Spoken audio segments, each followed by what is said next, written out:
നിസ്കരിക്കണം കേട്ടോ. ഏറ്റവും പ്രയാസപ്പെട്ടിരിക്കുന്ന സമയത്ത്, ഏറ്റവും സങ്കടപ്പെട്ടിരിക്കുന്ന സമയത്ത്, എല്ലാവരും ഒറ്റപ്പെടുത്തുന്ന സമയത്ത് നിസ്കാരം മാത്രമേ നമ്മളെ കൂടെ ഉണ്ടാവുള്ളൂ. കാരണം നമ്മളെ കൂടെ നടക്കുന്ന ഒരാളോട് നമ്മളെ വിഷമങ്ങൾ പറഞ്ഞാൽ ചിലപ്പോൾ അവർക്ക് മനസ്സിലാവില്ല. ചിലപ്പം പറയുന്ന സമയത്ത് അവരൊന്ന് കേട്ടിരിക്കും, പക്ഷെ അതിനൊരു സൊല്യൂഷൻ തരാൻ അവർക്ക് കഴിയൂല.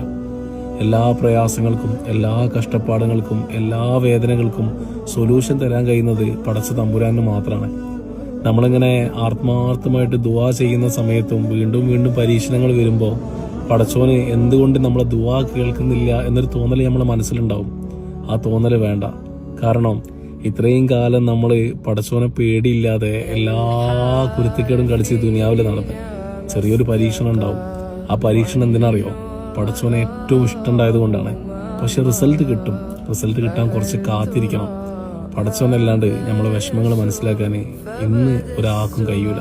അതുകൊണ്ട് ആത്മാർത്ഥമായിട്ട് നിസ്കരിച്ച് പടച്ചോനോട് ദുആ ചെയ്ത് കഴിഞ്ഞാൽ കേൾക്കും, റിസൾട്ട് കിട്ടും ഇൻഷാ അല്ലാഹ്.